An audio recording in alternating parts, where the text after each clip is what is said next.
They did not just skip me for the role I earned, they handed it to a 29-year-old who still got lost finding the executive floor. They expected me to train her, swallow the humiliation, and quietly fade away. What they did not know was I saw the setup weeks earlier. By the time they begged me to take my title back, Plan B was already moving, and it was far more expensive than they could ever afford. My name is Haley Nelson. I am 41 years old, and for the past 16 years, I have been the quiet pulse keeping North Hollow Response Group alive. We are a firm built on worst-case scenarios, handling emergency operations and business continuity strategies for high-end hotel chains, premium food distribution networks, and top-tier logistics companies across the Midwest. When a blizzard shuts down 3 interstate highways, or a regional power grid fails during a record-breaking freeze, North Hollow is the number our clients call. More accurately, I was the number they called. I built our continuity division from a neglected, underfunded basement project into the primary revenue engine of the entire company. So, when the senior executive above me finally announced his retirement, the succession plan was supposed to be an unspoken corporate law. Everyone knew the promotion was mine. The clients knew it. I knew it. But corporate loyalty is a myth sold to the naive, and I was about to receive a masterclass in its exact market value. It happened on a Tuesday afternoon. I was summoned to the top floor, expecting a handshake and a finalized executive contract. Instead, I walked into an ambush. CEO Bryce Kessler sat behind his sprawling mahogany desk, his posture a little too relaxed, his smile not quite reaching his eyes. Beside him sat Gavin Mott, our head of human resources, clutching a leather binder like a shield. Bryce leaned forward, steepling his fingers in a gesture he had likely practiced in front of a mirror. "Haley, we cannot thank you enough for your dedication. The groundwork you have laid here is phenomenal. But as we look toward the next decade, the board feels strongly that we need to take the division in a new direction, a more modernized, scalable direction." The words hovered in the chilled air of the office. Before I could process the exact angle of the knife slipping into my back, Bryce delivered the fatal twist. "We are thrilled to announce that Tessa Vaughn will be stepping into the executive director role." Tessa Vaughn, a 29-year-old who had been with North Hollow for exactly 1 month. She had a shiny resume filled with startup buzzwords, a freshly printed degree, and absolutely zero experience in actual crisis management. She did not know our vendors. She did not know our regional protocols. She did not know that when a client's cold storage facility loses backup power, you have exactly 4 hours to reroute $1 million of inventory before it spoils. "And where does that leave me?" I asked, my voice dangerously steady. I refused to give them the satisfaction of a reaction. I kept my breathing slow, forcing my heart rate to remain calm while the room spun. Gavin flipped open his binder, looking everywhere but at my face. "We are creating a highly specialized role just for you. Haley, transition strategist. We need you to map out your processes, interface with Tessa, and ensure a seamless handover of the institutional knowledge you possess." Transition strategist. It was a beautiful, hollow phrase. It meant they wanted me to drain my own brain into a corporate hard drive, hand the keys to the girl with the right aesthetic, and quietly fade into the wallpaper until I was obsolete enough to terminate. I nodded once, stood up, and walked out of the room. I did not argue. You do not argue with a burning building. You find the exits. The true depth of the humiliation, however, was reserved for the morning after. When I arrived at the office at my usual time of 6:45, my nameplate was already gone from the heavy oak door of my office. It had been pried off, leaving behind a faint scratch on the dark wood. Inside, the space I had occupied for nearly a decade was entirely unrecognizable. Tessa was already there. She had brought in a massive, sprawling fiddle-leaf fig tree that blocked the window. Her framed Master of Business Administration degree was proudly mounted directly behind her desk. She looked up as I paused in the doorway, flashing a brilliant, perfectly manufactured smile. "Haley, good morning. I was just setting up my vision board. I really want this space to reflect future-forward leadership. I'm hoping we can synergize our approaches today. Good morning, Tessa, I said. My tone was flat, devoid of any edge she could report to human resources. I turned and walked down the hall to my newly assigned desk, a cramped cubicle positioned right outside the printing room. It was the geographic equivalent of an insult. 2 hours later, we had our first division-wide meeting under the new regime. Tessa stood at the head of the conference table, clicking through a slide deck that looked like it had been purchased from a stock image website. We need to focus on standardizing the experience, Tessa announced, gesturing broadly at a pie chart that made no logical sense. Our regional responses are too fragmented. We need a unified corporate voice. For example, when dealing with the Alcott Crest account, we need to eliminate localized variables. She pronounced it Alcott, emphasizing the wrong syllable. It was Alcott, like the author. A minor detail to a stranger, but a glaring red flag to anyone who actually knew the client. Reed Alcott despised people who did not bother to learn his family's name. Tessa continued to speak, entirely oblivious to the heavy, suffocating silence in the room. She talked about flattening the response curve and creating standardized templates for emergency logistics. She was trying to apply a cookie-cutter methodology to a division that survived purely on bespoke, split-second problem-solving and deep personal relationships. I did not correct her. I simply sat there, my hands folded on the table. But the worst part was not Tessa's ignorance. It was the reaction of my team. These were people I had mentored for years. People whose mistakes I had covered, whose promotions I had fought for. Now, as Tessa dismantled our entire operational philosophy with a laser pointer and a smile, not a single one of them looked at me. They stared at their notepads. They inspected their pens. They stared at the carpet. The collective betrayal was not loud or dramatic. It was a quiet, suffocating surrender. They were bowing their heads to the new power dynamic, choosing self-preservation over loyalty. The silence in that room stretched on for entirely too long, thick with guilt and cowardice. After the meeting, I returned to my cubicle to do the only thing I was supposed to do: transition my knowledge. I opened my computer to pull up the master contact list for our secondary logistics vendors to verify a route Tessa had just questioned. A gray pop-up box appeared on my screen. Access denied.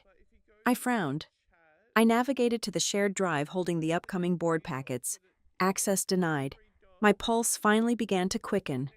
I tried to log into the financial portal where I had spent the last 5 years approving emergency expenditure overrides. My credentials had been completely revoked. I sat back in my cheap, unergonomic chair, the reality of the situation washing over me in cold, sharp waves. They had not made this decision yesterday afternoon. You do not reconfigure administrative rights, alter security protocols, and strip a senior director's system access in a few hours. This had been in motion for weeks, perhaps months. Bryce and Gavin had smiled in my face, asked for my quarterly projections, and patted my back while quietly orchestrating my systematic erasure from the company I had built. They had locked me out before I even knew I was fired. They thought I was just a hard worker. They thought I was a loyal soldier who would take the demotion, train the shiny new executive, and eventually resign quietly to save whatever dignity I had left. They believed my entire worth was tied to the title they had just taken away. That evening, I sat alone at my dining table. The apartment was completely silent. I did not pour a glass of wine. I did not cry. I did not vent to a friend on the phone. Emotions are a luxury you cannot afford when you are standing in the middle of a war zone. Instead, I reached into my leather tote bag and pulled out my notebook. It was a heavy, black, hard-bound book I had carried for years, the place where I drafted disaster recovery plans, mapped out worst-case scenarios, and engineered ways to save sinking ships. I opened to a fresh, blank page. The paper was crisp and white under the dim overhead light. I picked up my pen. I did not write down a list of my grievances. I did not write a letter of resignation. I did not write Tessa's name or Bryce's name. I pressed the ink into the paper and wrote exactly 2 words: Plan B. It took exactly 72 hours for Tessa to begin tearing down the load-bearing walls of the division. Her first official act was a division-wide email, sent at 8:15 on a Wednesday morning, detailing a new, mandated workflow. She summarily revoked all local exception handling authority. Previously, if a regional manager in Omaha saw a massive blizzard rolling in, they could authorize up to $50,000 in emergency overtime and preemptive inventory routing without waiting for corporate approval. Now, every single deviation from the standard operating procedure had to be routed through a centralized ticketing system at our headquarters. She was forcing every bespoke, highly sensitive client protocol into a single, rigid, unyielding template. Bryce, naturally, replied all to her email within 5 minutes. Outstanding initiative. Tessa, his message read. This is exactly the necessary modernization we need to scale this division. Out with the legacy bottlenecks. In with agile standardization. Legacy bottlenecks. That was his glossy, corporate translation for the 16 years of fail-safes and relationships I had built to keep our clients from losing millions during natural disasters. He was praising her for burning the lifeboats while the ship was still at sea. The reality of this agile standardization hit my personal cell phone exactly 2 days later. It was a text message. Arriving at 7:30 in the evening, the sender was Reed Alcott, the heir and operational head of Alcott Crest Hotels, our largest and most demanding account. He had trusted my judgment since the Great Freeze of 2019. When my team manually sourced 80 industrial generators in under 10 hours to keep his flagship properties open. Haley, what is happening over there? The message read. Your new girl just sent over our winter contingency renewal. It looks like a generic pamphlet you would hand out at a trade show. Call me. I stared at the glowing screen in the quiet of my living room.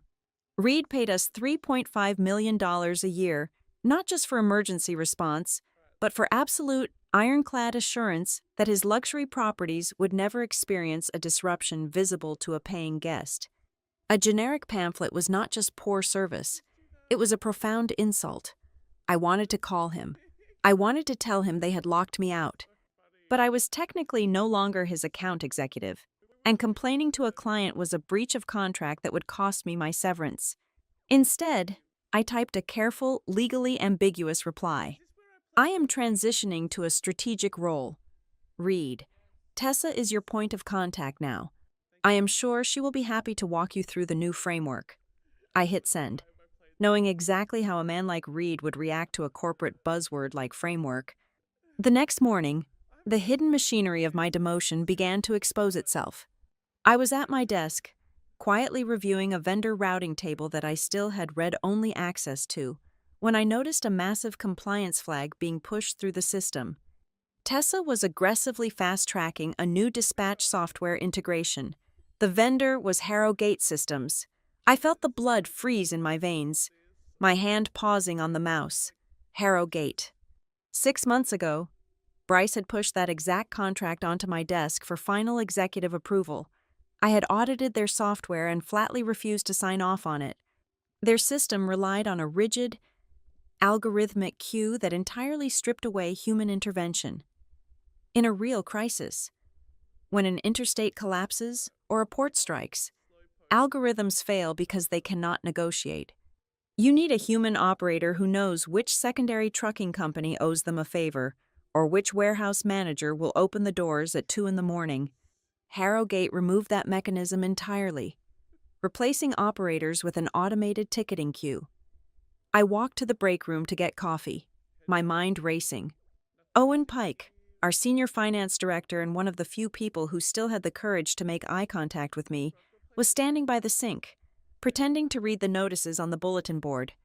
Have you seen the Harrogate projections? Owen murmured, not looking away from a flyer for a charity run. I saw the integration flag, I replied quietly, pouring dark roast into my ceramic mug. I killed that contract back in October.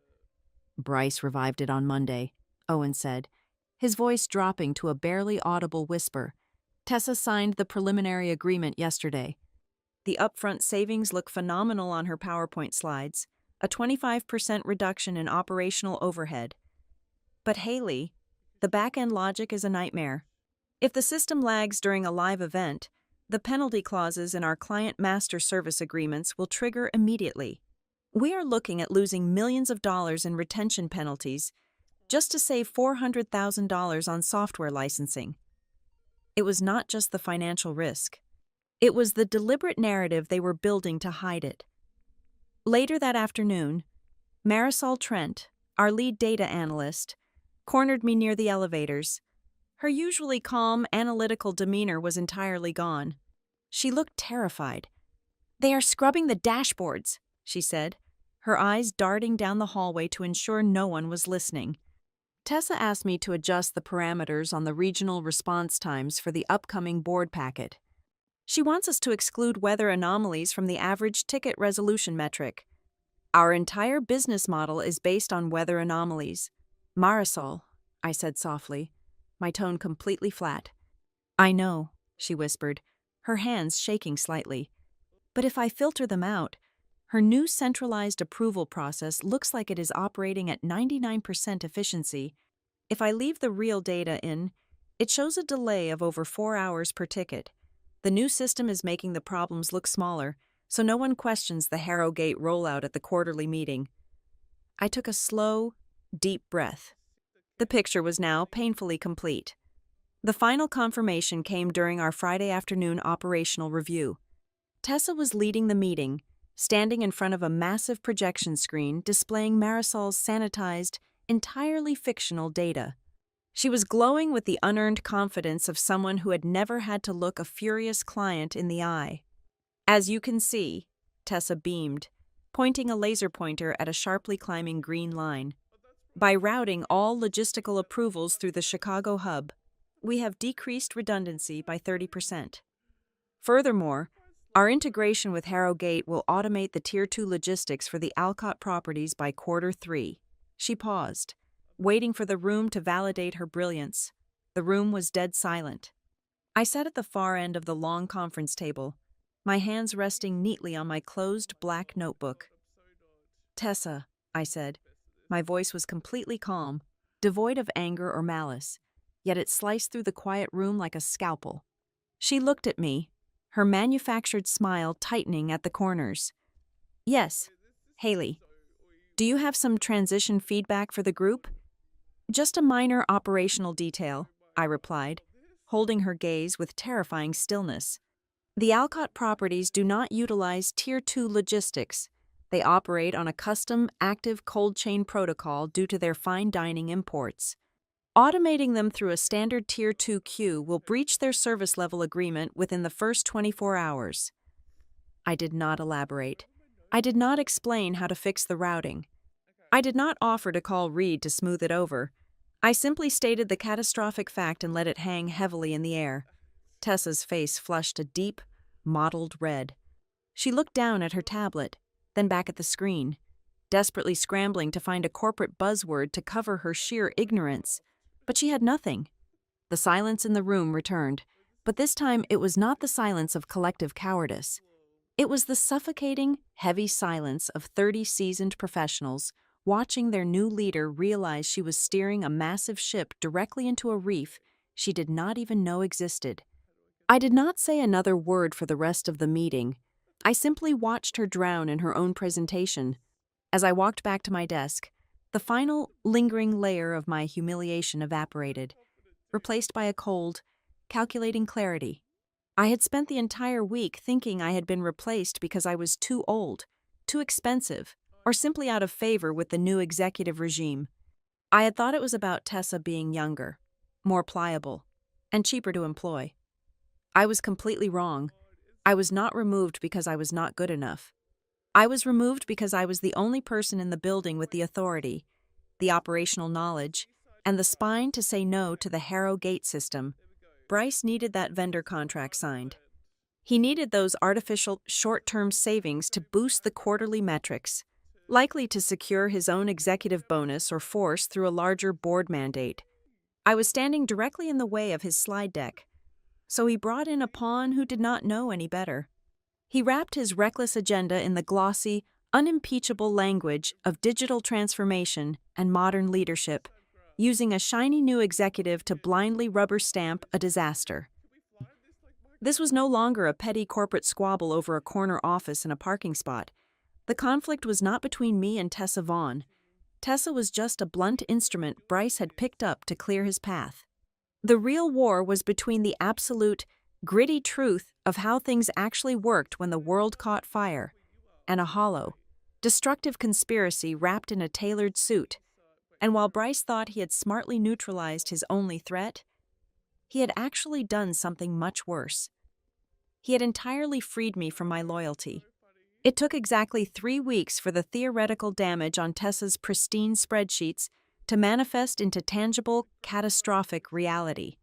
The first major casualty of her new centralized approval matrix was a Midwestern hospitality syndicate during an early November polar vortex. Historically, when temperatures dropped 30 degrees below zero and ice coated the interstates, our local dispatchers had the unilateral authority to reroute supply trucks and approve emergency snow removal logistics on the spot. They moved with speed because they had the autonomy to do so.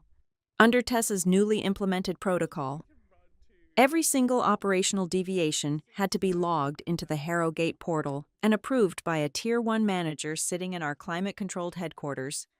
When the storm hit, a critical shipment of industrial heating fuel for 3 luxury lodges in northern Michigan was heavily delayed. The local dispatcher, a highly capable 10-year veteran, attempted to authorize a secondary local vendor who charged a premium due to the weather hazard. The new system immediately locked him out. He submitted an urgent ticket. It sat in the centralized queue for 4 brutal hours, while the lodge's primary backup generators sputtered and died. Guests in $400 a night rooms woke up seeing their own breath in the dark. The syndicate threatened a breach of contract lawsuit before the sun even fully rose. That failure was a minor tremor compared to the operational earthquake that hit our premium food distribution account 2 days later. This client supplied imported Wagyu beef, fresh truffles, and artisanal dairy to the most exclusive restaurants across the region. At 2 a.m. on a Thursday, their primary refrigerated transport hub suffered a total compressor failure. In the old days, the night manager would have immediately called our designated backup cold storage facility, verbally authorized the exorbitant overtime transfer fee, and moved the inventory within 90 minutes. Instead, tethered by Tessa's new reporting mandate, the manager was forced to fill out a comprehensive risk assessment form, attach 3 separate vendor quotes, and submit the entire package for morning review before touching a single pallet of food.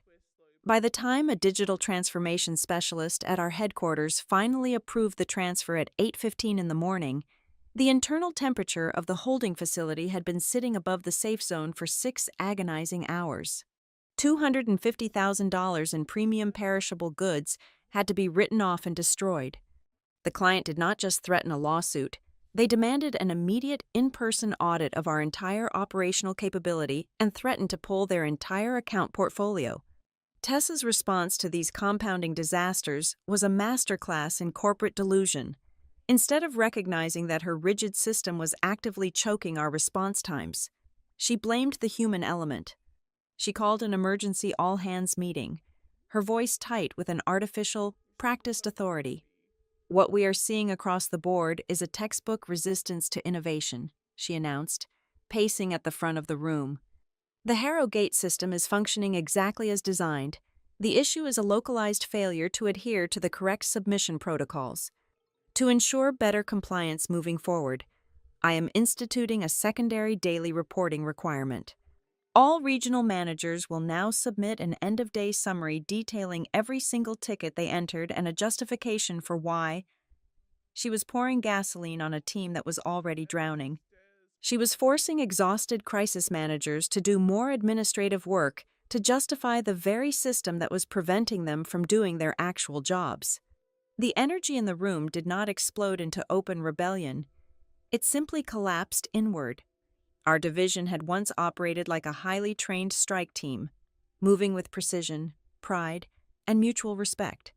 Now, it was a room full of heavy sighs, defeated postures, and dead eyes. Over the next 10 days, I watched the subtle, Undeniable signs of a mass professional exodus. I saw our absolute best logistics coordinators rapidly minimizing their internet browser windows when a manager walked by. The blue header of professional networking sites lingering on their screens. I saw hushed, tense conversations happening in the stairwells and the parking garage. The people who actually held the division together were quietly, desperately updating their resumes. As the operational failures piled up, the high-level clients bypassed the ticketing system entirely. They did what they had always done. They called Bryce's office directly, furious, panicked, and demanding answers. And every single time a major account threatened to terminate their contract, Bryce's intercom would buzz my desk. He would call me up to his sprawling corner office, drop his arrogant facade entirely, and beg for a miracle. "Haley, the chief operating officer of the food distribution network is screaming at me," he would say, pacing behind his heavy desk, his tie slightly loosened. "Tessa's team cannot seem to calm them down or get the routing right. Just jump in and fix this. Call in a favor. You know exactly how they operate." He wanted me to be his personal firefighter, rushing into the burning building to salvage his executive reputation, while simultaneously denying me the title, the pay, and the respect of the fire chief. I did exactly what he asked, but absolutely nothing more. I would make the phone call. I would calm the client using the deep trust and history I had painstakingly built over 16 long years. I would remind them of the specific, customized touchpoints we had established in the past to secure their loyalty, but I did not create new solutions. I did not fix the underlying, rotting framework Tessa was building. I merely applied a temporary, highly localized bandage to a severed artery. Tessa, realizing that she was completely out of her depth and that the clients despised her, began pulling me into her glass-walled office almost daily. She would sit across from me, her digital tablet ready, and demand the impossible. "I need you to write down everything that is not in the client relationship management software," she ordered one afternoon, tapping her stylus sharply against the screen. "Every unrecorded preference, every backdoor vendor contact, every informal operational agreement. We need to formalize your institutional knowledge into a standardized document so the wider team can utilize it." She looked at me as if 16 years of nuanced human interaction, late-night phone calls, and high-stakes negotiations could be extracted like raw data from a corrupted hard drive and pasted into a sterile corporate manual.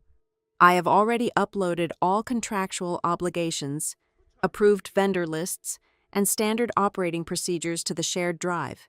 Tessa," I replied smoothly, my voice devoid of any readable emotion. "Everything the company legally requires to service these accounts is fully documented. I am not talking about the legal requirements. Haley," she snapped, her frustration finally breaking through her polished veneer. "I am talking about the way you get the warehouse managers in Detroit to waive the late fees. I am talking about how you know exactly which dispatchers will bend the transport rules during a storm. I need that specific information." I looked at her, my expression perfectly neutral, holding her gaze until she shifted uncomfortably in her expensive chair. "That is not data, Tessa. That is trust. You cannot put trust in a standardized template." I gave her nothing but the absolute bare minimum compliance. I provided the necessary files. I answered direct operational questions with literal, unhelpful accuracy. I flatly refused to hand over the true essence of my value, the deep understanding of human nature, the rhythm of a crisis, and the intrinsic knowledge of what absolutely cannot be shoved into an automated system. While Tessa obsessed over forcing my experience into a spreadsheet, I was engaged in a much more meticulous, devastating form of data collection. I began an intensive, quiet archival process. Every evening, after the office emptied out and the overhead lights dimmed, I sat at my cramped cubicle and forwarded specific, highly sensitive documents to an encrypted external drive. I was not stealing proprietary secrets. I was building an airtight, irrefutable timeline of corporate negligence. I saved every single email where I had explicitly warned Bryce about the catastrophic operational risks of the Harrogate software. I saved the internal meeting minutes where my objections were formally dismissed in favor of cost-cutting. I saved the original vendor contract I had flatly refused to sign. complete with my highlighted concerns regarding automated failure rates and exception handling. I was not actively sabotaging North Hollow Response Group. Sabotage requires effort, malice, and direct action. I was doing something far more lethal and entirely legally defensible. For 16 years, my unparalleled competence had been an invisible, impenetrable shield, protecting the executives from the consequences of their own short-sighted, greedy decisions. I was the safety net that caught their disastrous mistakes before they hit the ground. I did not cut the net. I simply stepped out of the way. I stopped shielding them. I let the raw, unforgiving reality of their terrible choices take its natural, destructive course. And as the division began to fracture under the weight of its own enforced incompetence, my black notebook began to fill. The air inside the dark, oak-paneled booth of the downtown speakeasy was thick with the scent of gin and old paper. I sat across from Nora Keene, my oldest friend and one of the most ruthless labor attorneys in the city. I had handed her a copy of my original executive contract, along with the heavily sanitized transition agreement HR had shoved across my desk weeks ago. Nora did not speak for 10 long minutes.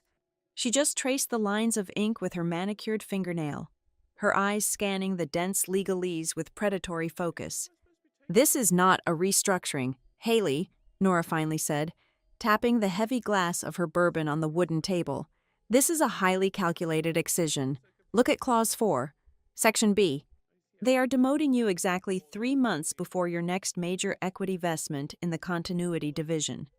They are forcing you into a corner, hoping you quit in frustration so they can absorb your unvested shares back into the executive pool." I leaned back against the leather booth, absorbing the cold, clinical reality of her words. "So it is just about the money. Bryce wants my equity. It is always about the money. But this is clumsier than a simple equity grab," Nora replied, her eyes narrowing as she flipped back to the original document I had signed 16 years ago. "They missed something, a massive blind spot in your initial terms of employment. When you built this division, you insisted on a proprietary framework clause. Do you remember?" I nodded slowly. Back then, the company had nothing. I had brought my own methodologies, my own vendor relationships, and my own crisis matrices. "According to this," Nora continued, her voice dropping to a conspiratorial whisper, "if they substantially diminish your operational authority, but continue to generate revenue using the specific strategic frameworks and client networks you authored, your non-compete clause is entirely nullified. Furthermore, it triggers a constructive dismissal loophole that essentially releases you from any obligation to protect their internal intellectual property. They think they tied your hands, Haley. But by keeping you on as a transition strategist to mine your brain, they just handed you the key to your own handcuffs." I took a slow sip of my water. I did not want to quit. Not yet. If I walked away now, I would just be another disgruntled employee fading into obscurity while Bryce and Tessa paraded my achievements as their own. To win, I needed absolute, irrefutable proof of their negligence. I needed perfect timing. And most importantly, I needed my enemies to believe I was thoroughly defeated and obediently compliant. The next day, the true scope of Bryce's deception began to unspool, not through grand confrontations, but through the quiet, terrified whispers of my remaining allies. It started with Marisol. She intercepted me in the narrow corridor leading to the server room, an area entirely devoid of security cameras. She was clutching her laptop tightly against her chest. She opened the screen just enough for me to see a draft of the upcoming quarterly board presentation. "Look at the regional performance metrics," Marisol whispered, her voice trembling. "Tessa instructed me to apply a smoothing algorithm to the failure rates. We are currently dropping 22% of our service level agreements due to the Harrow Gate bottleneck. But the slide going to the board shows a dip of only 4%. Tessa literally added a footnote calling it an acceptable transition variance. They are lying to the investors. Haley." In writing, I stared at the manipulated chart. "Print the raw data logs, Marisol, date stamp them. Hide physical copies in your personal locker and do not send anything over the company server." She nodded, snapping the laptop shut and hurrying away. She was not the only one digging. 2 days later, Owen Pike cornered me in the underground parking garage. He had been quietly tracing the financial architecture behind the new software implementation. His face was pale under the flickering fluorescent lights. "Harrow Gate Systems is not an independent vendor," Owen said flatly, leaning against the concrete pillar next to my car. "I ran the corporate registration through a secondary financial database. The company is owned by a holding group in Delaware. That holding group is managed by a blind trust. I pulled a favor with a friend in commercial banking to look at the trust's origination documents." He paused, ensuring the garage was empty. "The primary beneficiary of that trust is Bryce Kessler's brother-in-law." Owen revealed. The pieces of the puzzle slammed together with sickening clarity. Harrogate was not just a bad software platform. It was a vehicle for embezzlement. Bryce was funneling millions of dollars of company money into his own family's pockets through exorbitant licensing fees. But to make the purchase order happen, he needed the division head to sign off. I had refused. I had audited the software, declared it unfit for crisis management, and blocked the deal. The final, devastating confirmation arrived from the most unlikely source, Lydia Mercer, the fiercely private head of corporate compliance. She invited me to a supposedly random lunch at a crowded diner blocks away from the office. Between bites of a dry sandwich, she slid a folded piece of paper across the table. "I handle the auditing for executive search requisitions," Lydia said, her eyes fixed on her coffee cup. "I am not supposed to show you this, but I cannot sit by and watch them destroy you." I unfolded the paper. It was the Human Resources requisition form for my former role, dated 3 days before Tessa was formally hired. Under the required qualifications section, the original text demanding 10 years of operational crisis experience had been struck through with a thick red line. In its place, someone had typed a new mandate: "Must possess a strong digital transformation image and prioritize vendor integration over legacy protocols." The criteria were completely rewritten at the 11th hour, Lydia explained quietly. "They engineered the job description specifically to exclude you and fast-track Tessa. They needed someone who would look great on a brochure, speak the language of modern tech, and ask absolutely zero questions when told to sign the Harrogate integration papers." I folded the paper and slipped it into my pocket. I finally understood the entirety of the play. The theater of my demotion had been written, cast, and directed long before Tessa Vaughn even walked through the glass doors of North Hollow. I was not pushed aside for a fresh perspective or a younger face. I was systematically removed to clear the road for a massive, fraudulent commercial transaction that I had stubbornly obstructed. Tessa was not the new queen of the division. She was merely a glamorous, oblivious decoy placed on the throne while the treasury was being looted. That night, the silence of my apartment felt different. It was no longer the heavy, suffocating silence of defeat. It was the sharp, charged silence of a loaded weapon. I sat at my dining table and opened my black notebook. I flipped past the pages of operational strategies and vendor contacts. I reached the back of the book, where I had tucked a single, yellowed piece of paper. It was a certificate of incorporation from the state registry. 5 years ago, after a particularly grueling negotiation where North Hollow had taken all the credit for my sleepless nights, I had paid a small fee to register an independent limited liability company. I had never done anything with it. It was a brief fantasy of independence, a safety valve I had built and then promptly forgotten as the daily grind consumed me. I opened my personal laptop and navigated to the state business portal. I entered the dormant registration number. The screen loaded, displaying the inactive status in stark red letters. I pulled out my credit card. I paid the $250 reinstatement fee. I updated the mailing address. I clicked the final confirmation button. The screen refreshed. The red text turned a vibrant, undeniable green, active. The company name stared back at me from the glowing screen North Ledger Advisory.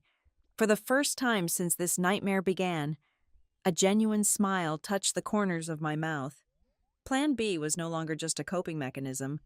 It was no longer a vague idea scribbled in a notebook to make myself feel better in the dark. It had a legal framework. It had a corporate identity. It had a fully open, legitimate door.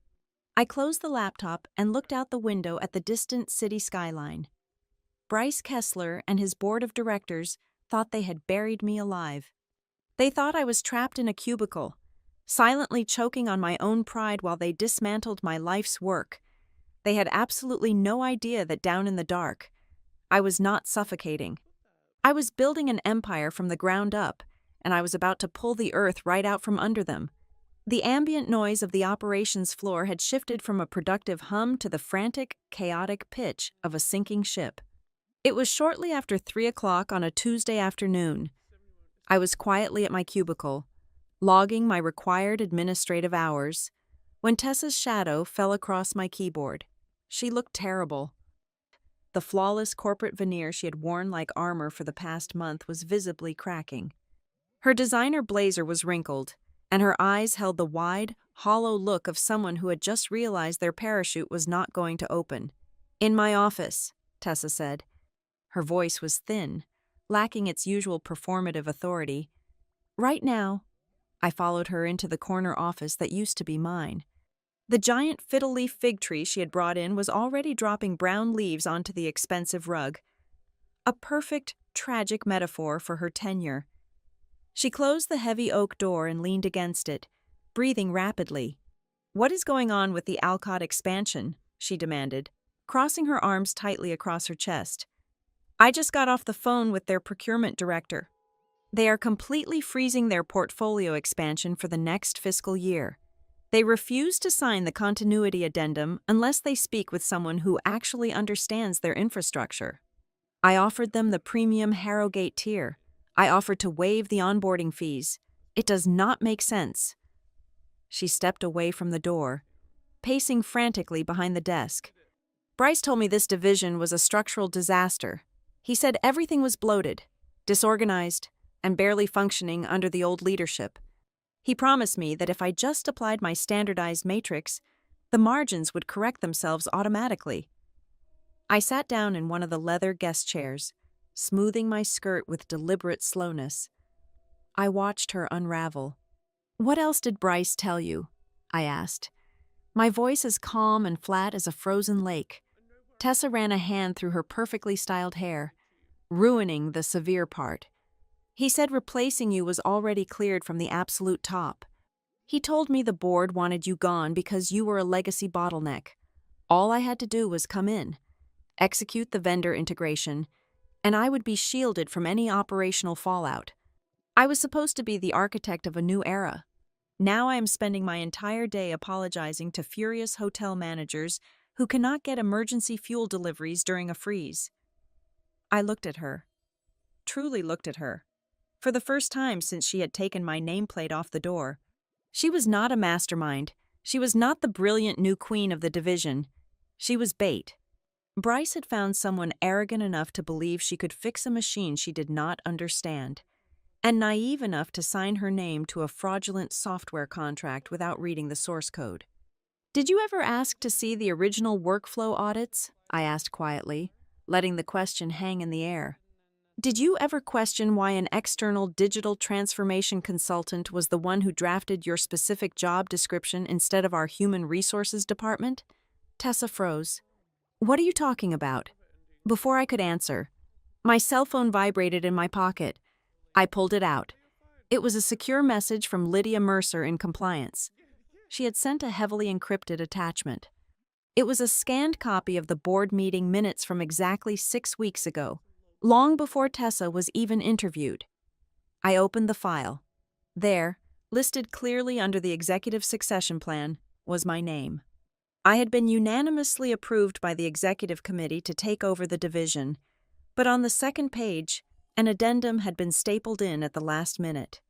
An external consultant, conveniently operating out of the exact same Delaware holding company that owned Harrogate Systems, had strongly recommended a sudden shift in leadership criteria to ensure the new software adoption went smoothly.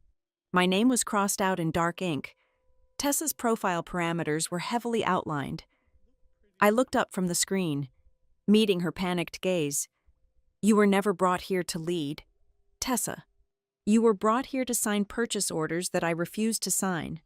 Bryce sold you a glossy fantasy so you would act as his human shield when the clients inevitably rebelled against a failing system.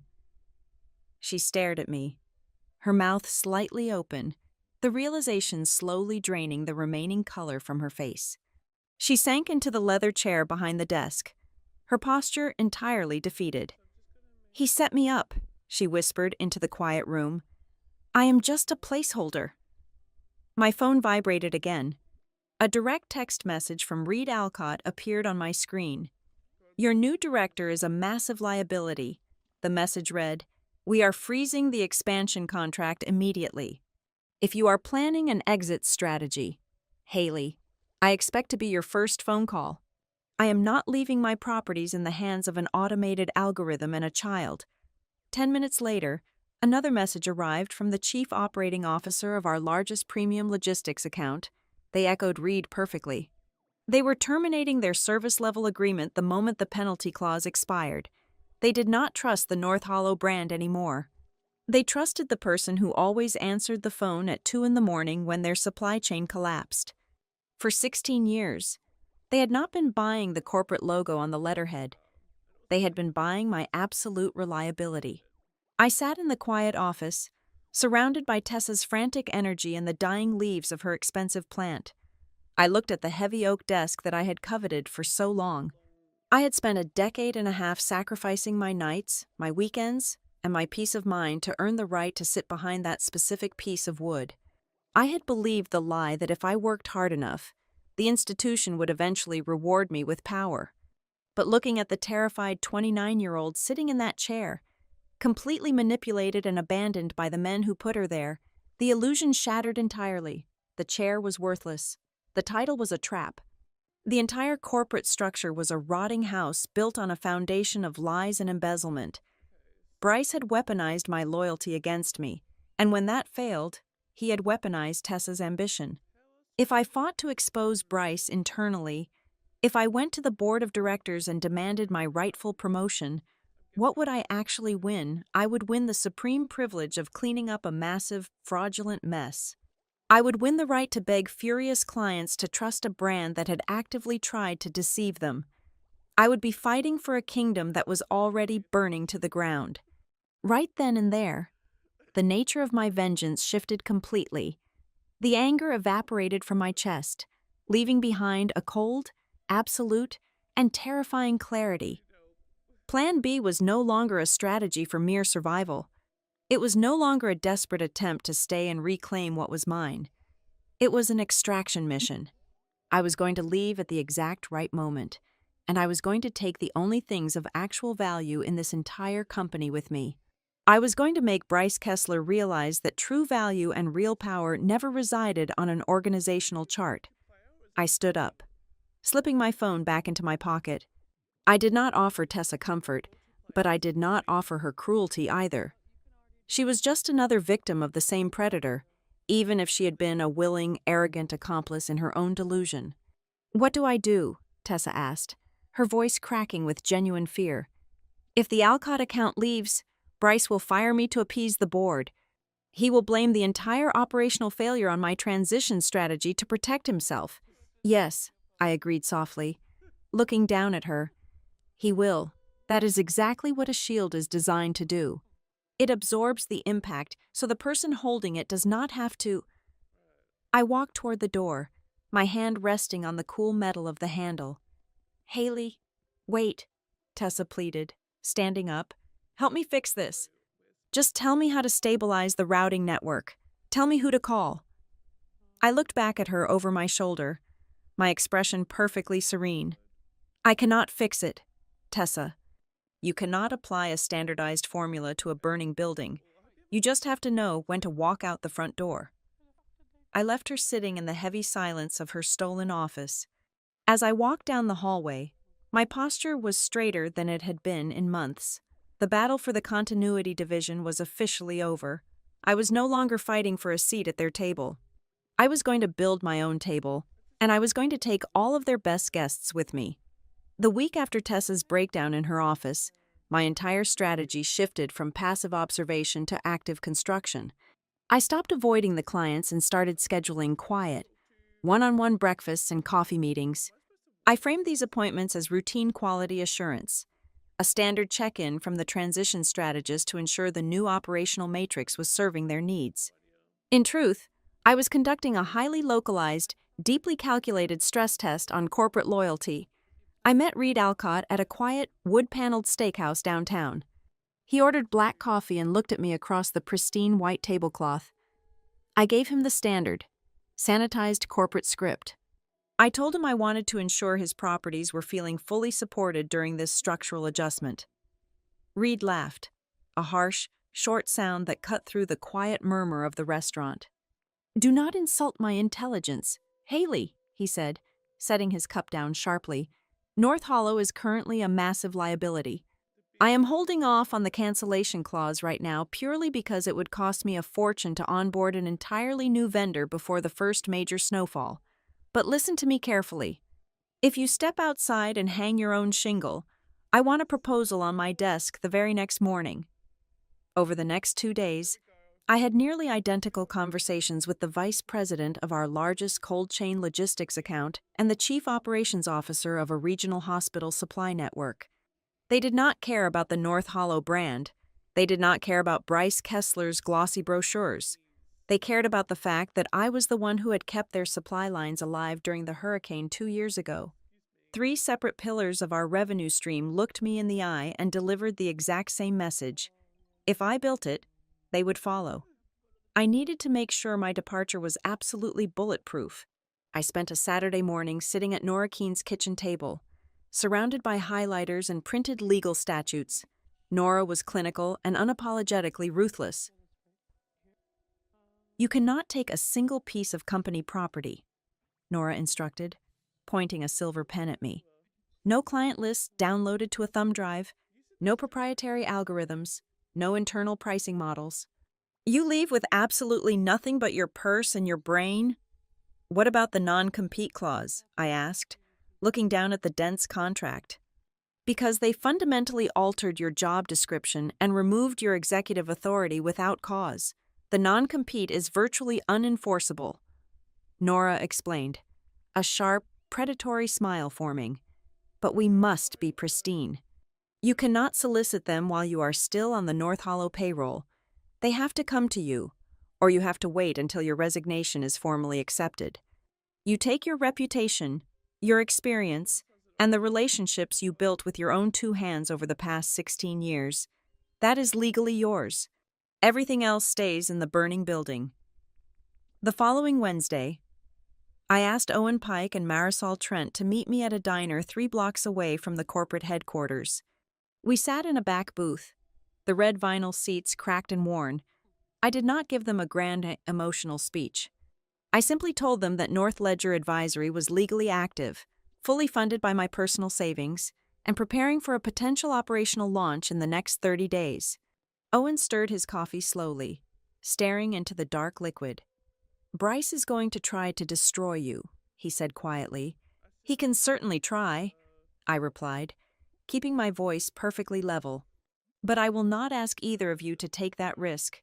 If you want to stay and weather the storm, I will completely understand." Marisol shook her head immediately. "I am not burying my career under a mountain of fake analytics," she said, her voice fiercely determined. "The moment you give the signal, my resignation letter is drafted. I am coming with you." Owen nodded in agreement. Looking up, "I have the financial models for a division carve-out ready on my personal server. We just need the runway." The runway presented itself exactly 2 days later, handed to me directly by Bryce Kessler. The client retention metrics for the quarter were bleeding out. The board of directors was starting to ask pointed, uncomfortable questions about the sudden drop in customer satisfaction scores. Bryce summoned me to his top-floor office. He did not offer me my old job back. He was too proud and too deeply entrenched in his fraudulent vendor scheme to admit defeat. Instead, he attempted to create a bureaucratic compromise. "We are launching a specialized client retention task force," Bryce announced, leaning heavily on his mahogany desk, a thin sheen of sweat on his forehead. Tessa will remain the executive director of the division, of course. But I want you to co-lead this specific initiative. Get back into the trenches. Haley, smooth over these ruffled feathers. Show them the old North Hollow charm. He was asking me to plug the holes in the hull of a sinking ship while keeping me permanently locked out of the captain's chair. A month ago, I would have refused out of sheer principle and professional pride. Today, I smiled politely and accepted the role immediately. I did not accept to save Bryce. I accepted because the co-lead title came with an automatic reinstatement of my administrative system access. Within 1 hour of leaving his office, my security credentials were fully active again. I had unfiltered visibility into the financial pipelines, the projected quarterly loss budgets, the delayed routing tickets, and every single unredacted piece of data Marisol was being forced to hide. I was back inside the mainframe, gathering the exact ammunition I needed for the final strike. Meanwhile, completely blind to the trap closing around her, Tessa made her final, fatal operational decision. Desperate to prove the value of the Harrogate software to the board of directors and secure her own standing, she announced a mandatory, division-wide rollout of the automated platform. All manual overrides were to be permanently disabled by the first week of December. The timing was objectively catastrophic. The regional weather forecasts were already predicting one of the most severe winter storm seasons in a decade. Our frontline operations managers were terrified. A group of 3 senior dispatchers cornered me near the break room, begging me to intervene. "Haley, you have to stop her," the lead dispatcher pleaded, his face pale with anxiety. "If a blizzard hits the interstate and the system locks us out of manual rerouting, we are going to lose millions of dollars of client inventory in a single night." I looked at them, my expression completely neutral, offering none of the maternal reassurance they were used to getting from me. "I am not the executive director," I said calmly. "I do not have the authority to block a software integration." "Then what do we do?" he asked desperately. "You document everything," I instructed softly, stepping closer so my voice would not carry down the hall. "Do not argue with her in the hallway. Do not complain in the internal chat. You write a formal email outlining exactly why the system cannot handle the weather volume. You cite historical data. You copy your direct supervisors. And when she replies telling you to proceed with the rollout anyway, you save that entire thread." They stared at me, slowly realizing that I was not going to play the hero anymore. I was not going to throw my body in front of the train to save the cargo. I was simply telling them to stand back and film the collision. Over the next 2 weeks, I watched the warning emails pile up in the system, meticulously archived by the ops team and willfully ignored by Tessa's administration. I watched Bryce scramble to appease angry board members with fabricated projections. I watched my 3 biggest clients quietly stall their contract renewals, waiting for a signal. When Reed Alcott sent me a final, encrypted text message that simply read, "Call me the second you walk out the door," I closed my black notebook. The strategy was no longer theoretical.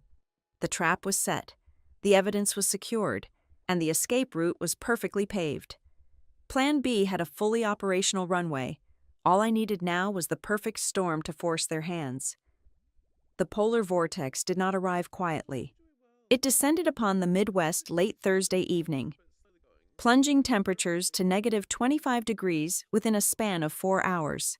Ice coated the major interstates, high winds tore down secondary power grids, and the entire logistical map on our operations floor began to blink with urgent, red warning lights.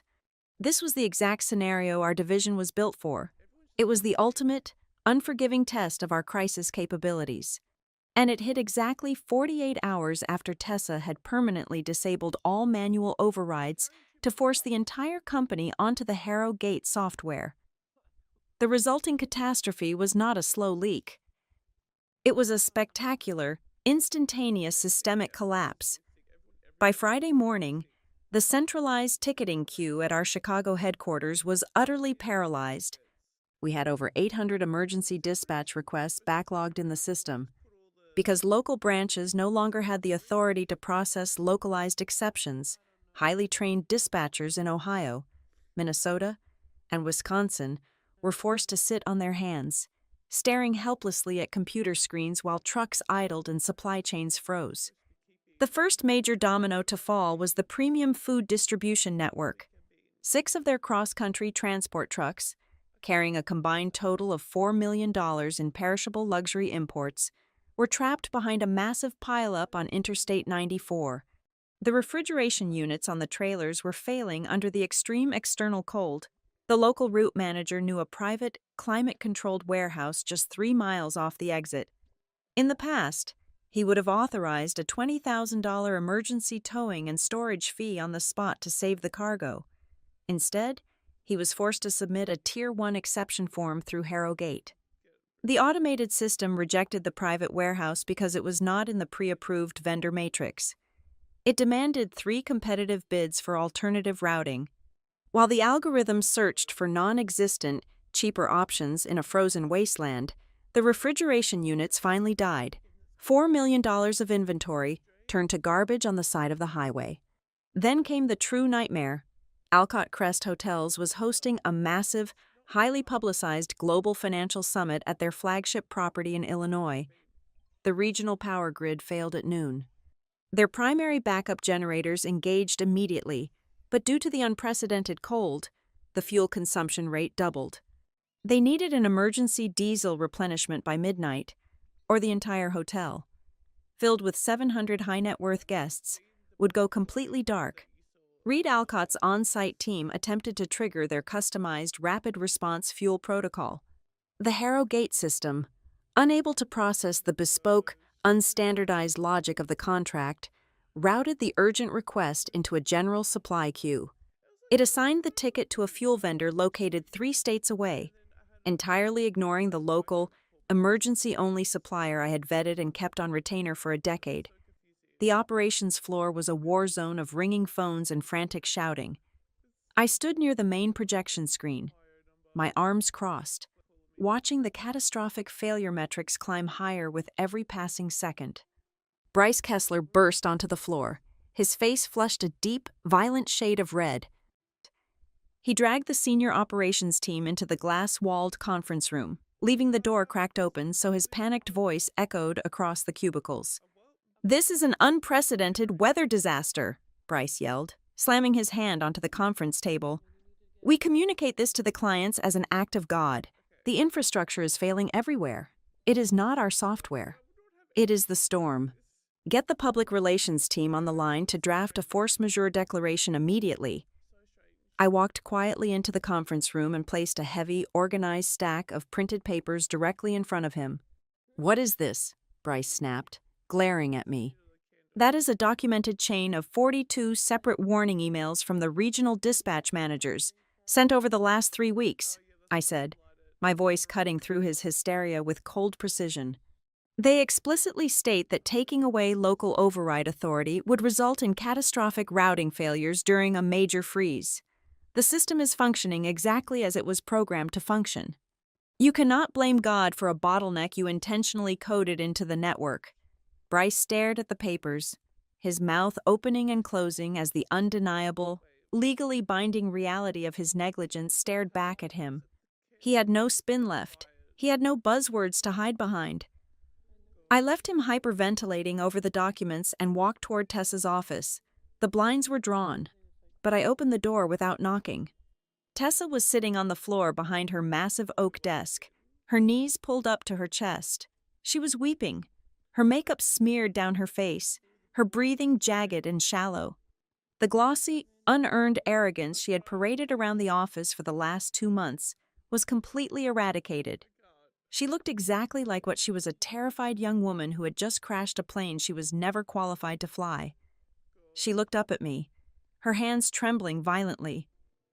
"They are going to fire me," she choked out, her voice barely a whisper. "The food distributor just sent a formal notice of breach. Alcott Crest is threatening to sue us for gross negligence. Bryce just called me." He screamed at me. He said I completely mismanaged the rollout. I stepped into the room and closed the door behind me. sealing us in the quiet. I did not offer her a tissue. I did not soften my posture. He told me I would be safe, Tessa sobbed, burying her face in her hands. When I signed the Harrogate contract, I saw the back-end failure projections. I asked him about them. He promised me that if I pushed it through, I would be completely shielded at the board level. He said the cost savings would make me a star, and the operational hiccups would be blamed on legacy staff resisting the transition. The final piece of the puzzle slid into place. Bryce had not just manipulated her. He had actively promised her executive immunity in exchange for her signature on a fraudulent contract. "Tessa, look at me," I commanded. She lifted her tear-streaked face. "Do you have that promise in writing?" I asked.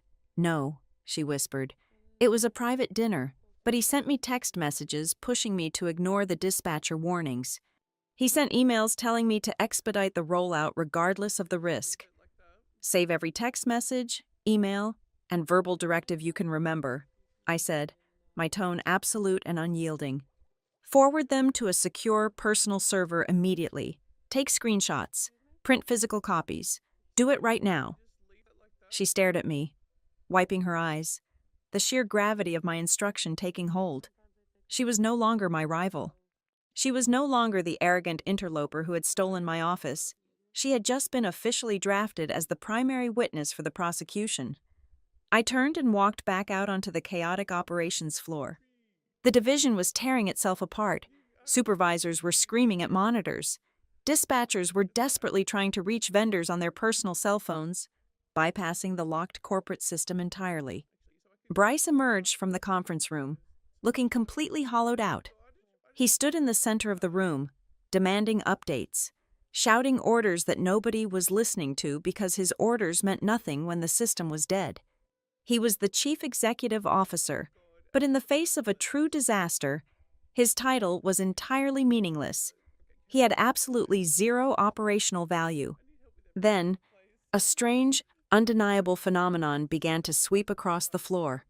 The main corporate switchboard lines stopped ringing. The automated Harrogate client portal went completely silent. Instead, my personal cell phone, resting in the pocket of my blazer, began to vibrate. I pulled it out. The caller identification displayed the name of the senior vice president of Alcott Crest. I let it ring, holding the device in my hand. Then, the private line at my cubicle lit up. A localized dispatcher from Detroit was bypassing his manager to reach me directly. Then, Marisol's desk phone rang, and I heard her tell the caller, "Hold on, I will patch you through to Haley right now." Within 60 seconds, every piece of functional communication in the building was funneling directly toward me. The clients were not calling the corporate hotline. The regional teams were not submitting tickets to Tessa. In the middle of the worst crisis of the decade, the entire multi-million-dollar network instinctively bypassed the fraudulent corporate structure and reached out to the only true foundation left. Bryce stood 10 feet away, watching my phone light up again and again. Our eyes met across the chaotic room, the color completely drained from his face. In that single, agonizing moment, he realized his fatal error. He had spent months carefully rewriting job descriptions, manipulating board packets, and hiding behind slick digital transformation graphics to strip me of my title.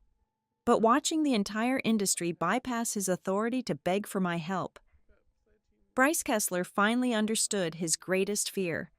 The power had never been in the chair. It had never been in the title. The power was me. And he had just spent the last 2 months perfectly engineering his own destruction by pushing me right out the door. The board of directors mandated an emergency. Comprehensive review by Monday morning. The operational collapse during the freeze had generated enough formal breach of contract notices to trigger a severe panic at the highest levels of corporate governance. By late Friday afternoon, Bryce Kessler summoned me to his top-floor office. The arrogant posture he had wielded like a weapon for the past 2 months was entirely gone. He looked aged, his designer tie discarded, his collar unbuttoned, his face pale against the backdrop of the darkening city skyline. "Haley," Bryce began, his voice adopting a sickeningly soft, collaborative tone that made my stomach turn. "We need you to help the company through this difficult time. I will be perfectly transparent with you. The board is furious about the service interruptions." Tessa clearly overstepped her capabilities with this integration. "If you can step in, stabilize our key accounts, and calm this storm, I am prepared to have a very serious conversation about the executive director chair. We can fix this. The seat could still be yours." I looked at him, feeling absolutely nothing. There was no sense of vindication, no residual anger, no desperate desire for his approval. I was simply observing a desperate man trying to sell me a ticket to board a sinking ship. "I will meet with the clients," I replied, my voice completely devoid of warmth or allegiance. "I will listen to what they have to say, but I will not make any promises or guarantees on behalf of North Hollow. They have lost faith in the operational machinery of this company. Bryce, I cannot sell them a solution that I do not believe this infrastructure can execute." He swallowed hard, his jaw tightening. But he did not argue. He could not afford to. He thought he was dangling a promotion to keep me obedient and useful. He did not realize he had just handed me total authorization to openly negotiate with the very people who held his corporate survival in their hands. Over the next 48 hours, I conducted a series of quiet, highly confidential meetings with our most critical accounts. I did not sit across from Reed Alcott or the regional logistics directors to beg for their patience. I did not offer them corporate apologies or fabricated timelines for system improvements. I treated the meetings like a surgeon diagnosing a terminal illness. "I am not here to ask you to stay with North Hollow," I told Reed, sitting in the private lounge of his flagship hotel. "I am here to ask you a structural question. If there were a new entity, built entirely on the legacy protocols we established over the last decade, with a dedicated team and absolute, unhindered operational authority, what conditions would you require to transition your portfolio?" Reed leaned back, studying my face carefully. He did not ask if I was building that entity. He knew. "Full transparency on the vendor matrix," Reed answered immediately. "A dedicated rapid response team that reports directly to you. And your name as the final signatory on every service-level agreement. Give me those 3 things, and I will pull my entire account from Bryce Kessler by the end of the month." The other 2 major accounts echoed Reed's exact sentiments. They did not want better software. They wanted a structural guarantee that their businesses would never again be held hostage by a corporate boardroom's cost-cutting agenda. They were ready to move. The momentum shifted entirely on Sunday evening when Lydia Mercer from Corporate Compliance requested a secure, encrypted video call. She did not waste time with pleasantries. She transferred a single, compressed digital folder directly to my private server. "This is the final piece of the puzzle," Lydia said, her voice tight with nervous energy. I managed to trace the original digital footprint of the Harrogate software contract. The holding company in Delaware is managed by a proxy firm, but the primary capitalization for that firm came from a private family trust. The sole beneficiary of that trust is Bryce Kessler's brother-in-law. Furthermore, I pulled the network access logs from the night before the board packet was finalized. I have the exact timestamp and the internal protocol address, showing Bryce's terminal accessing the succession planning document and manually deleting your name. I stared at the files downloading onto my screen. It was a perfect, undeniable paper trail of corporate fraud, nepotism, and deliberate sabotage. The financial magnitude of that sabotage became clear the following morning. Owen Pike intercepted me in the parking garage, carrying a thick manila envelope. He looked grim but deeply focused. "I ran the proprietary risk models based on the breach notices we received on Friday," Owen stated, handing me the envelope. "If Alcott Crest and the Food Distribution Network terminate their contracts, the immediate revenue drop triggers a severe default covenant on our primary corporate credit facility. The bank will immediately freeze North Hollow's operating capital. The direct penalty exposure for the service failures is over $25 million. The resulting credit loss will exceed $150 million. This is no longer a localized public relations issue. Haley, This is a catastrophic financial insolvency event. If they leave, the continuity division effectively ceases to exist. Armed with Owen's devastating financial mathematics and Lydia's undeniable compliance evidence, I drove to Nora Keene's law office. Nora had not been idle. She had leveraged her extensive corporate network to secure an introduction to a mid-sized private equity firm specializing in operational carve-outs. They were a fund that specifically acquired distressed, poorly managed corporate divisions that still retained core, foundational value. Nora and I sat in a conference call with their managing partners. They listened to the financial projections, the guaranteed client commitments, and the legal framework of my untethered non-compete status. By the end of the hour, Plan B was completely locked into reality. It was no longer just a threat of resignation. It was a fully structured, legally sound ultimatum. Either the North Hollow Board of Directors agreed to a structural carve-out, selling the core assets and contracts of the continuity division to my new operational fund, or I would walk out the door, take the three-pillar clients with me legally, and leave Bryce Kessler holding a bankrupt, heavily penalized shell of a company. I returned to the office on Monday afternoon. The atmosphere was incredibly tense. The impending board review hung over the executive floor like a guillotine. As I walked toward the break room to get coffee, a hand reached out and pulled me into the darkened supply closet. It was Tessa. She looked exhausted, her eyes red-rimmed and shadowed. She did not say a word. She simply pressed a printed stack of screenshots into my hands. I looked down at the papers. They were direct text messages from Bryce, sent to her personal phone late at night over the past 3 weeks. The directives were explicit and damning. Push the rollout. Ignore the localized weather warnings. The board needs to see the vendor integration completed by the end of the month. Do not let the legacy staff slow you down. He told me this morning that he is going to recommend my immediate termination to the board tomorrow, Tessa whispered, her voice devoid of any hope. He is going to tell them I went rogue and ignored his directives. He is going to sacrifice me to save his own equity. She looked at me. No longer a rival, but a casualty of a war she never understood.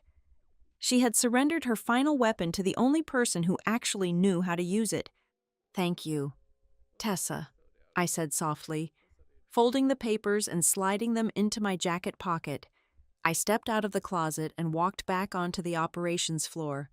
The chaotic noise of the office faded into the background. Every piece was perfectly positioned on the board. The narrative of 2 women fighting over a middle management promotion was entirely dead. This was a direct, fatal confrontation between a desperate, lying executive machine and a woman who had quietly spent the last 2 months building an unbreakable escape route. The trap was sprung, and Bryce Kessler had no idea he was already standing directly in the center of it. At precisely 9 a.m. on Tuesday, the legal department of North Hollow Response Group received 3 identical certified letters. They arrived via priority courier, cutting through the chaotic aftermath of the operational freeze like a synchronized military strike. Alcott Crest Hotels, the premium food distribution network, and our largest hospital supply syndicate had all officially invoked a rarely utilized continuity clause buried deep within the legal framework of their master service agreements. The language was unified and completely uncompromising. They stated that due to catastrophic vendor failure and gross operational negligence, North Hollow had exactly 10 days to appoint a dedicated senior operator, one who had to be mutually approved by the clients, or the contracts would be terminated with absolute cause. Furthermore, any termination under this specific clause completely nullified the financial penalty usually required for breaking the agreement. The financial heart of the continuity division was suddenly placed on a 10-day life support machine before the morning was over.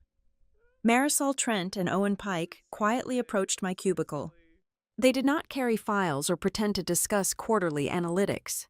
Owen leaned casually against the partition, while Marisol stood close, lowering her voice to a barely audible whisper over the ambient noise of the panicking operations floor. "We drafted the letters last night," Marisol stated, her eyes fierce and entirely devoid of hesitation. "They are sitting in our outboxes right now. They are legally binding. Conditional resignations. The exact second you activate Plan B and walk out those glass doors, we press send. We are not spending another single hour trying to resuscitate a corpse that Bryce Kessler intentionally poisoned. The financial models for your carve-out are fully finalized and sequestered on an external, encrypted drive, Owen added smoothly, his face a mask of professional calm. We are completely ready. Haley, we are just waiting for your signal. I nodded slowly, acknowledging their absolute loyalty. I did not need to thank them. The mutual understanding of what we were about to build was gratitude enough. Shortly after noon, the inevitable summons arrived. Bryce's executive assistant called my extension, her voice tight and formally clipped, requesting my immediate presence in the private executive boardroom on the top floor. I took my time. I closed my laptop deliberately. I stood up, smoothed the fabric of my tailored blazer, and walked toward the elevators with the measured, unhurried pace of someone who owned the building. The executive boardroom was a vast, soundproof glass box suspended above the city skyline. When I walked in, the atmosphere was thick with an expensive, suffocating desperation. Bryce sat at the head of the massive mahogany table. Flanking him were two senior, notoriously ruthless members of the board of directors. They were men who rarely descended from their private equity towers unless a catastrophic financial liability demanded their personal intervention. Bryce gestured for me to sit in the heavy leather chair opposite him. He attempted a smile, but it looked more like a grimace.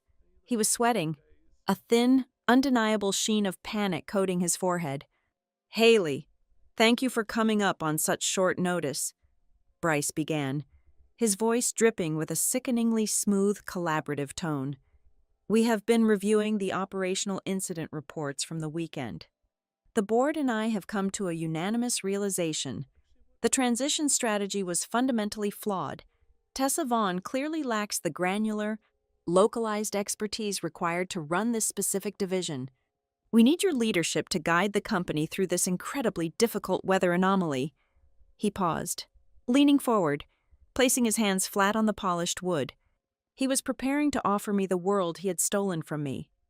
We are prepared to completely restore your executive title, effective immediately, Bryce declared, looking at the two silent board members for validation. Furthermore, to recognize your indispensable value, we will increase your equity stake by 15%. We will terminate Tessa by the end of the business day, and we will issue a public press release framing this entire situation as a strategic realignment of our core values. We want you back in the chair. Haley, we need you to fix this. They stared at me, waiting for the gratitude. They waited for me to exhale with relief, to eagerly accept the crown, to thank them for finally recognizing my worth. They genuinely believed that 16 years of loyalty meant my ultimate price was simply a corner office and a better parking spot. I did not smile. I did not lean forward. I kept my posture perfectly straight, resting my hands lightly on the arms of the chair. I looked at the two board members, and then I locked my gaze onto Bryce's terrified eyes. I appreciate the offer of reinstatement, I said, my voice as cold and smooth as polished marble. But before we discuss my operational return, I have one extremely specific question. The room grew so quiet, I could hear the faint hum of the climate control system. Does this generous offer of reinstatement include a formal documented correction of the manipulated succession files presented to this exact board 2 months ago? I asked, watching the color completely drain from Bryce's face. And more importantly, does this strategic realignment include a public disclosure to our shareholders regarding the financial conflict of interest with Harrow Gate Systems? Specifically, the millions of dollars currently being routed through a Delaware holding company directly into a trust fund controlled by your brother-in-law. The silence that followed was not just heavy, it was absolute, structural devastation. The two board members slowly turned their heads to stare at Bryce. They were entirely unaware of the embezzlement. Bryce looked as though the floor had suddenly opened up beneath him. He opened his mouth to speak, to spin a lie, to deny the accusation. But no words came out. That deafening silence told me everything I needed to know. They were not sorry for what they had done to me. They were not attempting to right a moral wrong. They were simply terrified of losing the Alcott Crest revenue, and they desperately needed a highly competent janitor to clean up a massive, bloody crime scene before the auditors arrived. Realizing he was entirely cornered, Bryce desperately attempted to pivot the execution. He slammed his hand against the intercom button on the table. "Bring Tessa Vaughn in here right now," he barked at his assistant. He intended to throw her to the wolves. He planned to blame the entire Harrow Gate implementation and the operational failure squarely on her shoulders, sacrificing her in front of the board to shield his own catastrophic liability. A minute later, the heavy glass door opened. Tessa walked into the room, but she was not the trembling, weeping girl I had left on the floor of her office days ago. She looked exhausted, pale, and entirely stripped of her corporate illusions. But her hands were steady. She was carrying a thick, black leather folder. Bryce immediately went on the offensive. "Tessa, the board and I have reviewed your disastrous rollout strategy. Your blatant disregard for the legacy protocols and your unauthorized push of the Harrogate integration have caused catastrophic damage to this firm.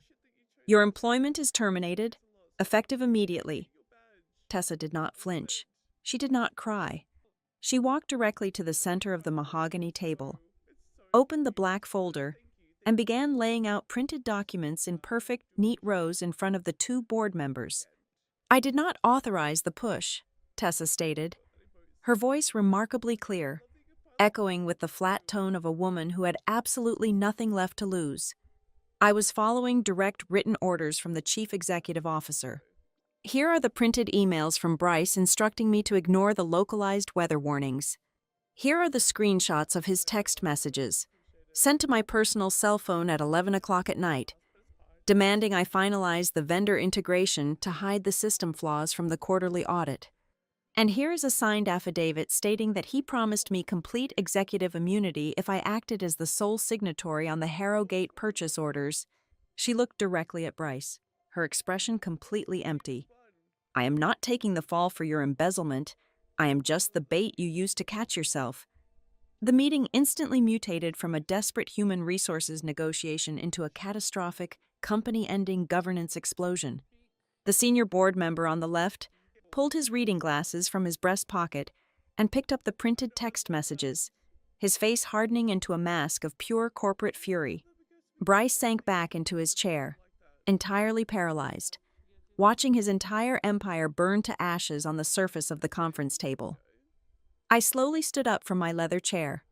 I adjusted the cuffs of my tailored jacket, making sure the lines were perfectly straight.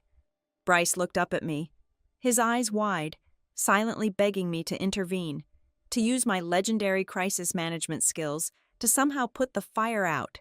He thought I was still fighting for the leadership role. He thought this was a brutal, aggressive negotiation tactic to secure my power within North Hollow. "You brought me into this room assuming I still wanted a seat at your table," I said, my voice echoing with terrifying calm across the ruined boardroom. "You assumed my silence could be purchased with a title you stole and a fraction of equity in a company that is currently rotting from the inside out." I picked up my phone from the table and slipped it into my pocket. "I am not going to help you survive this. Bryce, I am not going to calm the clients down. I am not going to fix the routing matrix. And I am absolutely not going to accept your offer." I walked toward the heavy glass doors, stopping just before I exited. I looked back at the three men and the ruined girl in the center of the room. "I am going home," I stated, the finality of my words hanging in the air like a guillotine blade waiting to drop. "Tomorrow morning, I will not come into this building to ask for anything. Tomorrow, I will arrive to dictate the terms." The emergency summit convened at precisely 8 o'clock on Wednesday morning. It was not just the standard board of directors this time. The grand mahogany table inside the top-floor executive suite was packed to capacity. The lead corporate counsel sat with his hands steepled tightly in front of him. Two senior representatives from our primary commercial lending institution sat beside him, their expressions carved from stone. Dialed in via Secure, Encrypted video conference were the ruthless legal teams representing Alcott Crest Hotels, our premium food distribution network, and the regional hospital syndicate. Bryce Kessler opened the meeting with the desperate, flailing aggression of a cornered animal. He stood at the head of the table, his suit jacket unbuttoned, trying to project a commanding presence that had entirely evaporated over the weekend. "We are here to address an unprecedented weather event," Bryce announced, his voice tight and overly loud. "But more importantly, we must address a coordinated internal sabotage. Haley Nelson has spent the last 48 hours actively exploiting a natural disaster to leverage our key clients against this institution. She is attempting to fracture this company for her own personal gain. This is a profound betrayal of the organization that built her career." I sat perfectly still on the opposite end of the long table. I did not raise my voice. I did not defend my honor. I opened a thick, perfectly organized black leather binder and slid the first heavy stack of printed documents across the polished wood toward the corporate council. "That is a documented timeline spanning the last 60 days, I stated, my tone analytical, clinical, and completely devoid of emotion. "It contains exactly 42 separate written warnings from our regional operational managers, predicting this exact system collapse if the localized override authority was removed. It also contains the original succession planning document, unanimously approved by this board, followed directly by the altered version manipulated specifically to exclude my qualifications so Bryce could install a compliant proxy." I slid a second stack forward, pushing it toward the commercial lenders. "Next is the compliance trail. It details the vendor conflict of interest regarding Harrow Gate Systems. Specifically, it proves that the Delaware holding company routing the licensing fees is directly connected to a private trust fund controlled by Bryce's brother-in-law. Finally, you will find the unredacted back-end analytics proving that the recent board packets were intentionally sanitized to hide a 22% failure rate in our new routing matrix." The lead corporate counsel stopped reading and looked up, his face instantly draining of color. Bryce stood up, his chair scraping violently against the hardwood floor. "This is completely fabricated out of context," Bryce shouted, pointing a shaking finger at me. "She stole proprietary data to create a false narrative." "It is entirely accurate," a quiet, trembling voice interrupted. Tessa Vaughn stepped forward from the shadows at the back of the room. She did not look at Bryce. She looked directly at the two men from the commercial lending firm. "I was recruited specifically to authorize the Harrow Gate integration because Haley Nelson formally refused to sign it," Tessa confessed, her voice gaining strength with every word. "Bryce Kessler promised me complete executive protection from the board if I pushed the software through and took the public blame for any localized friction. I have submitted all text messages and emails verifying this arrangement directly to corporate compliance." The room was paralyzed by the confession. Before Bryce could even draw breath to scream at her, Lydia Mercer from compliance stepped through the doorway. She did not speak. She simply nodded once to the corporate counsel to confirm the absolute validity of Tessa's statement and the digital evidence. Then, Owen Pike stood up from his seat in the gallery. He held a single, devastating sheet of paper. He handed it directly to the lead commercial lender. "If the three major accounts currently watching us on that video screen execute their termination clauses by Friday, North Hollow Response Group will instantly violate its minimum revenue covenant," Owen explained with lethal financial precision. "We will face an immediate credit default. The penalty exposure from the operational failures is $25 million. The resulting credit contraction will bankrupt the continuity division within 30 days. The senior representative from the lending institution did not even blink. He slowly lowered the paper and looked directly at Bryce. "Your operational credit line is frozen, effective immediately. You are to step down from all executive decisions regarding this division pending a full forensic financial audit." Bryce opened his mouth, looking frantically around the massive room for an ally, a lifeline, a bureaucratic loophole. There was absolutely nothing but the cold, hard stare of impending financial ruin. He had built his entire career on corporate manipulation, but he could not manipulate a balance sheet that was actively bleeding to death in front of the bank. The lead board member turned his attention to me, his voice heavily resigned, the arrogance completely gone. The clients on the screen have indicated they will only remain if you are given absolute, unhindered operational control. We can restructure the entire hierarchy. We can remove Bryce today. What are your specific terms for reinstatement? This was the moment. This was the exact intersection of meticulous strategy and total liberation. I am not seeking reinstatement, I said smoothly, standing up from my chair. I am not asking for a promotion. And I am not asking to sit in Bryce's chair. That chair sits inside a structurally compromised building. I reached into my briefcase and placed one final perfectly bound document onto the table. It bore a crisp, unfamiliar logo in dark navy and silver. This is North Ledger Advisory, I announced, the name echoing in the silent room. It is a fully funded, legally independent operational consultancy. It possesses a pristine legal framework, and the core operational staff of your current continuity division have already signed conditional letters of intent to join my team. I am not here to resign and leave you with a catastrophic legal mess. I am here to offer you the only mathematically viable exit strategy. I looked at the corporate council, then to the silent board members. You have two choices, I explained calmly. You can spend the next 5 years drowning in litigation while your top-tier accounts bleed out, ultimately liquidating this division for parts to satisfy the bank. Or, the board can authorize a clean, immediate operational carve-out. North Ledger Advisory will formally acquire the core assets, the active client contracts, and the specialized personnel of the continuity division. We will take the massive liability completely off your hands. We will keep the clients stable, and your firm will receive a highly negotiated buyout sum that will pacify the lenders and keep North Hollow out of bankruptcy court. The sheer, undeniable brilliance of the trap finally dawned on Bryce. He slumped back into his chair, entirely defeated, staring blankly at the polished wood. He could not threaten me with human resources. He could not leverage my title, my salary, or my unvested equity. I had brought a solution that saved the board from total annihilation, and the only cost was surrendering the very kingdom he had tried to steal from me. I had not just burned his corrupt house down. I had legally purchased the land it stood on for pennies. The board members did not even need to leave the room to deliberate.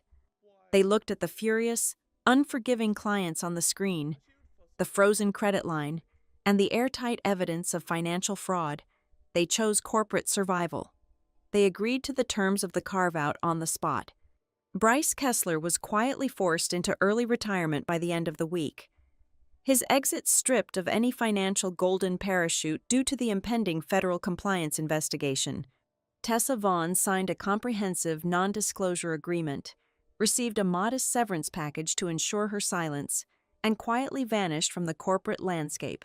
As for me, I packed exactly one cardboard box. I did not take back my old corner office.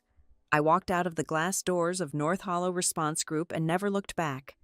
6 months later, I stood in the expansive, sunlit lobby of a high-rise building on the opposite side of the city.